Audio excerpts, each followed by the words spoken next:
Hey, welcome back to Mixing with Depth with CLA and Waves. In this episode, we're going to talk about what gear I actually use to create all this depth. But remember, at the end of this series, I'm going to show you how you can do it inside your DAW. So come aboard.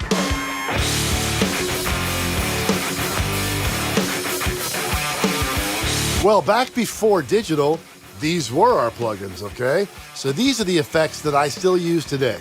For a mixer, your toolbox is only as good as what's in it. I tried to accumulate all the digital reverbs that were made, so I'd have every single flavor ever made for digital reverb, okay? Each one of them has its own character, and I wanted to make sure that my reverb drawer was completely full.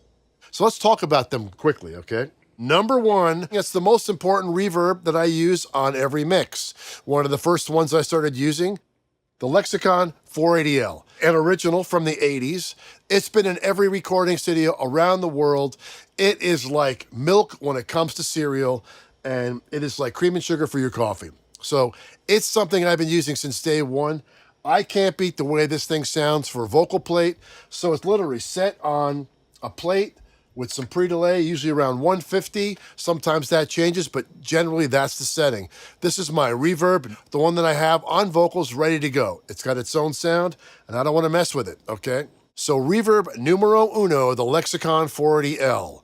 Reverb B, which is really a combination of two reverbs. The main one, well, everyone knows Chris Lord-Alge loves the Sony DRE 2000 or 2000A, made back in the 80s, my favorite decade. I've been using it since the early 80s, and I must have 11 of them. Some work, some don't. They're all called by the names of the Three Stooges. I just booted it up, so this is the boot up setting. I'm gonna have to change it to what I use, which will be D-reverb at 1 second, right? Imagine this, and I'll set these parameters here, and then my early reflection would be 10, if I can get it to work, right? And then 15 and 20. And I've been setting it like that since 1984, okay? But that's the sound it has, okay? So this is my room sound, my drum special sound. But when you combine that with Bricasti on, I think it's the Marble Room at 1 second, or Studio A, which I'll use, those two together create what I call the B reverb. Okay, so these are used for drums, instruments, anything that I want a short room on. Let's move on to the C reverb, which is another combination of two reverbs. Two reverbs that are kind of tough to combine. An EMT 246. It has a really cool remote. That's why I got it. And it actually sounds pretty good. I basically have that on a short room, and then its companion would be the Yamaha Rev 1. Which to me is the first Yamaha reverb they came out with. And it has the biggest remote with the most buttons on it I've ever seen. I remember back when I was mixing Stevie Nicks with Jimmy Iovine, and he was over mixing Simple Minds with Bob Clearmountain. They were using that to get the snare drum sound, to get the snare drum reverb. So I had to plug that in and use it. And ever since I used it on that one mix, he goes, wow, this is pretty good. I haven't stopped using it. So that's just like percussion plate, 1.6 seconds. So that's my C reverb, the combination of those two flavors, okay? Let's move on to the Hall, right? The longer one, the trick one. Funny enough, that's an H3000 on dense room. Really, Chris? An H3000 with all those reverbs you got? And believe me, I have every single one. That is a dark, dense, cavernistic long reverb. I love how it sounds, so that's my D reverb. Here's another device. We turn it off. Hopefully it turns back on. And this is the AMS reverb. This has been in studios long before I started. No, this has been in studios since the 80s. So we just toggle up to our preset that we use. When you hear a big drum fill leading into a chorus, this is what gets opened up. This is what I use to make that big drum moment happen, which is, of course, the AMS RMX16 set on non-lin. The only difference between stock and what I do, if I go to program here, right? I go to the stock non-lin, I go and just make it brighter. So this becomes my space preset, which gives like the gated reverb effect, but it floods it with reverb. So it's really used a bit of a secret weapon. Now, if I'm going into something that's more 80s or more ambient, it's on all the time. But yeah, another flavor I use in my arsenal. So there's the palette of reverbs, okay? Let's move on to the delays. Delay 1, tape slap. The Marshall tape eliminator, it has 3 settings. A would be 30 IPS, B would be 15, C would be 7.5. So I leave it at B.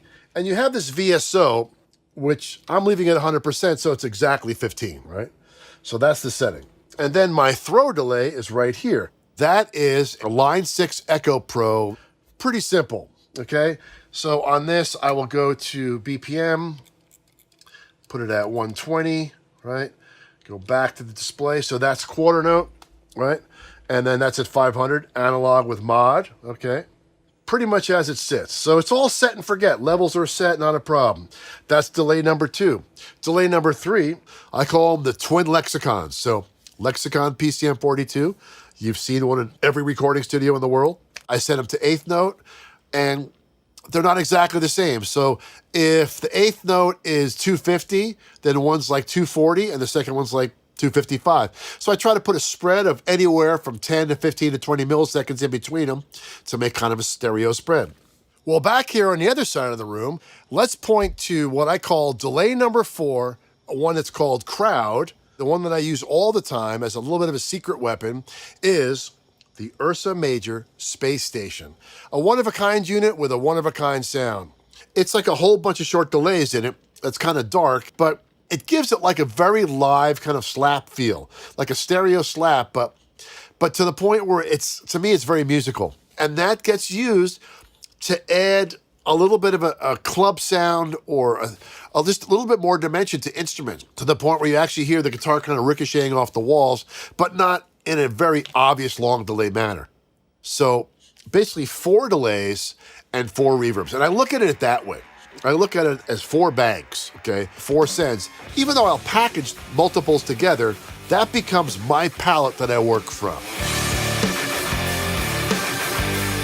So let's talk about routing, okay? We've talked about the reverbs, we've talked about delays, we've talked about sending from delays to reverbs. Well, how do we matrix this? How would you do all this routing here? The way I make it work, I have 6 sends, and I have obviously buses. So I use a combination of both to make this happen.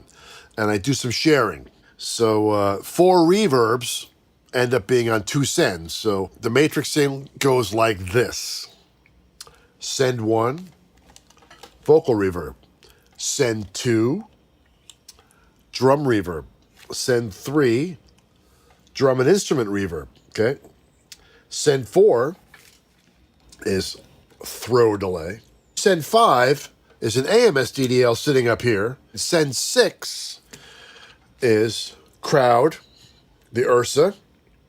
So my vocals right here, okay, are bussing, okay? All of them are bussing to a subgroup next to it. And then what happens is, in order to get to the slap, we have, over here, we have bus 1, slap and the reverb go on that, okay? The delays, bus 5 and 6. The vocals also have the crowd on it. Then next to our vocal subgroup is our throw fader, appropriately located because that's next to the vocals. So imagine putting this in Pro Tools. How much hair are you going to be ripping out trying to get this to work in Pro Tools? It's really not ergonomically friendly to even attempt this in your DAW yet.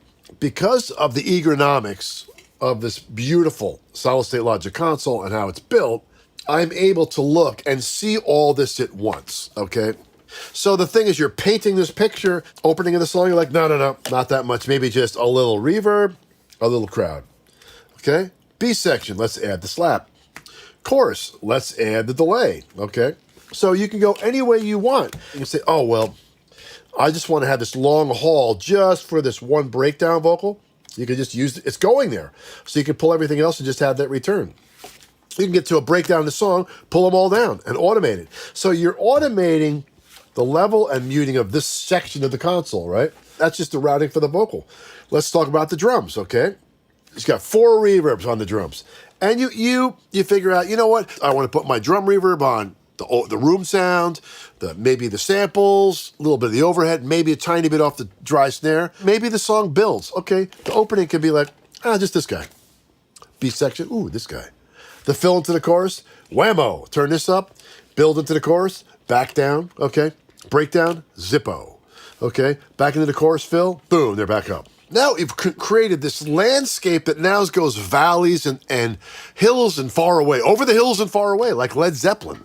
Okay, so now from just being a one-dimensional situation, we're taking this palette and giving us all these options. This is how you get dimension in a mix. Blending all of these together to create the most subtlest of landscapes. Because the big mistakes that I feel, you know, I'm not going to criticize anybody for how they do it, but I'm going to say, okay, here's your vocal over here. Here I am, la la la, singing a song, going along. Vocal, reverb. Vocal, delay. I mean, the delay is like lonely, it's boring, it's dry, right?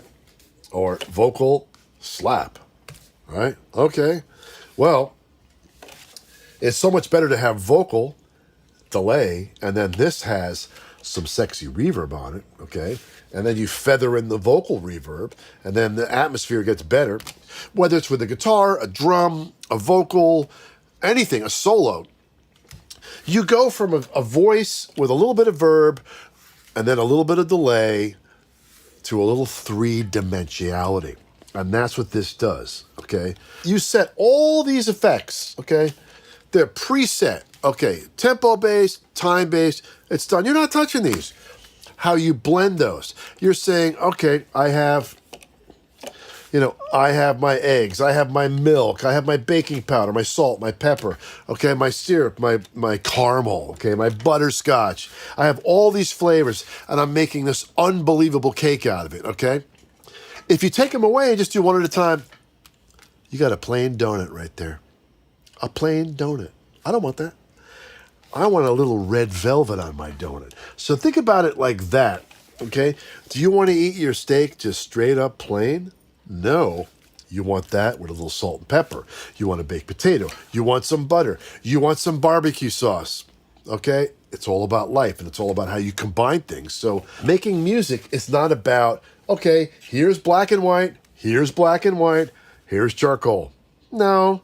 Yellow, orange, purple, green, blue, color. This is like when Wizard of Oz goes from black and white to color, this is where we go in our mixes, okay? When that house landed and they opened it up and they were in Oz, well, welcome to Oz. So now that I've shown you all the gear I use for delays and reverbs, let's actually open up a session and start mixing. So see you in the next chapter of Mixing with Depth. It's 2020 vision, we can all see division. Shedding all our glasses, getting 2020 vision. Precision, more clarity in sight. People come together, see more clearly wrong and right. No more blind, it's 2020.